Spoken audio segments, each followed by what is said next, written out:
चलिए आज हम बात करते हैं इन्फ्लेशन के बारे में। इन्फ्लेशन क्या होता है?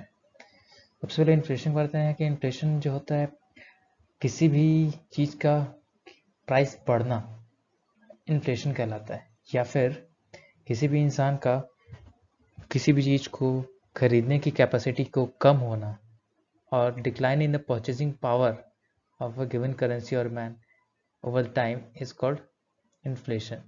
ठीक है, आसान भाषा में समझते हैं कि सपोज आज 2021 से चल रहा है और पहले 1990 था। 1990 में 100 रुपए का हम लोग 1 किलो आम खरीद सकते थे। ठीक, अब लेकिन क्या है, अब इसी 100 रुपए में हम सिर्फ आधा किलो ही आम खरीद पा रहे हैं। तो क्या हो गया? अब पहले 100 रुपए में 1 किलो का आम खरीद सकते 1990 में, अब 2021 में इसी 100 रुपए में सिर्फ हाफ किलो ही हम खरीद पा रहे हैं।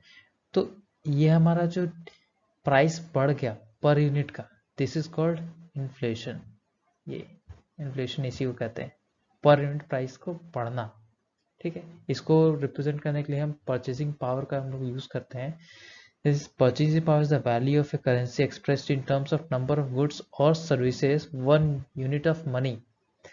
ये हमारा सपोज कर ये 1 यूनिट है, इस 1 यूनिट में पहले हाफ के जी खरीद सकते हैं आज, और पहले 1 किलो खरीद सकते थे। तो इसी को क्या कहते हैं? इन्फ्लेशन। नेक्स्ट देखते हैं इसका रीजन क्या है इन्फ्लेशन का। अगर आप मार्केट में और लोगों के पास बहुत सारा पैसा हो जाए, मान लीजिए अभी आज के डेट में 1000 रुपए है, अब अचानक से किसी के पास 10,000 रुपए आ गए सपोज करिए, तो क्या होगा? पहले 1000 रुपए में एक चीजें खरीद पाते थे, अब लोगों के पास 10,000 रुपए हो गए, तो क्या होगा? लोग भागेंगे दौड़ेंगे सामान खरीदने के लिए। तो इसकी वजह से जो हमारे कमोडिटी है या किसी भी प्रोडक्ट है उसका प्राइस बढ़ जाएगा। तो इसी को हम लोग क्या कहते हैं? इन्फ्लेशन कहते हैं। ठीक है, तो ये सबसे बड़ा रीजन है कि मार्केट में बहुत ज़्यादा पैसा हो जाना एक बहुत बड़ा रीजन होता है हमारे इन्फ्लेशन के बढ़ने का। ठीक है, तो मार्केट में इसीलिए हमारी भारत सरकार जो है कभी भी ऐसे ही हवा में नोट प्रिंट करके लोगों को नहीं देते कि हाँ भैया जाइए आप खर्च करिए। जितना प्रोडक्शन होता है उसके अकॉर्डिंग ही नोट प्रिंट किया जाता है। एक सिंपल एग्जांपल ये देते हैं कि हमारे देश का प्रोडक्शन सपोज करिए 1000 है और 10,000 है उसको बनाने का कैपेसिटी लोगों के पास, समझ करिए, या फिर हमारे नोट्स और कॉइन्स मिला के 10,000 रुपए हैं। तो पर यूनिट का प्राइस कितना हो जाएगा? ये 10,000 डिवाइडेड बाई 1,000, तो पर यूनिट का प्राइस कितना हो जाएगा? 10। लेकिन सपोज करिए अभी गवर्नमेंट क्या आ गई, अचानक से 5,000 रुपये और ऐड कर दी, प्रिंट कर दी, तो अब लोगों के पास कितने पैसे होगा? 10,000 प्लस 5,000, टोटल 15,000।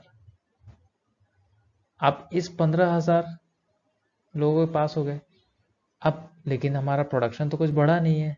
अब पर यूनिट प्राइस कितना हो जाएगा? 1,000 से डिवाइड करेंगे तो देखा जाए तो 15 हो गया। पहले 1 यूनिट का प्राइस था 10, अब क्या हो गया? 15 हो गया। तो ये बढ़ गया $5 या $5 जो भी आप कहना चाहें, तो उसकी प्राइस क्या होगी? बढ़ गई। तो इसी को क्या कहते हैं? इन्फ्लेशन। तो इसलिए लोग, हमारी सरकार क्या है कि नोट प्रिंट भी इतनी करती है जितनी रिक्वायरमेंट है, जितना प्रोडक्शन होता है उसके अकॉर्डिंग ही नोट हम प्रिंट कर सकते हैं। उससे ज़्यादा करेंगे तो हमारे इन्फ्लेशन की ओर हम बढ़ेंगे, हमारा देश इन्फ्लेशन की ओर बढ़ेगा। अब कुछ लोग इसे कहते हैं कि इन्फ्लेशन से किसी को फायदा होता है, किसी को घाटा होता है। ठीक है, जैसे कोई मान लीजिए कि किसी ने पैसे इन्वेस्ट किए हैं किसी स्टॉक पे, ठीक है, स्टॉक मार्केट में पहले इन्वेस्ट किया था 100 रुपये। अब ये 100 रुपये इन्वेस्ट करने के बाद अचानक से इस जब इन्फ्लेशन आया तो बढ़ के इसकी प्राइस हो गई 150 रुपये। तो यहाँ पे देखा जाए पब्लिक को तो फायदा हुआ ना 50 रुपये का, माफ करिएगा 50 रुपये का स्ट्रेट फायदा हो गया, तो लोग इसे अच्छा समझते हैं इन्फ्लेशन को। लेकिन दूसरी ओर जब देखेंगे ये जो प्राइस जो बढ़ा उसके करस्पॉन्डिंग हमारे जो गुड्स हैं जैसे चावल दाल आटा जो रोजमर्रा की चीजें हैं उनके भी प्राइस बढ़ गए हैं। पहले 100 रुपये में 1 किलो आटा या 5 किलो आटा खरीदते थे, अब इसी 100 रुपये में जब इन्फ्लेशन होगा तो 5 की जगह उससे कम ही खरीद पाएंगे ना, 4 किलो 2 किलो 3 किलो कुछ भी हो सकता है। तो ये हमारे लिए नुकसान होता है। तो कुछ लोगों के लिए अच्छी चीज़ है, कुछ लोग इसे अच्छा मानते हैं, कुछ लोग इसे बुरा मानते हैं। तो ये इन्फ्लेशन का हमारा ओवरऑल आइडिया हो गया। अगर आपको अच्छा लगे तो चैनल को लाइक करिए, सब्सक्राइब करिए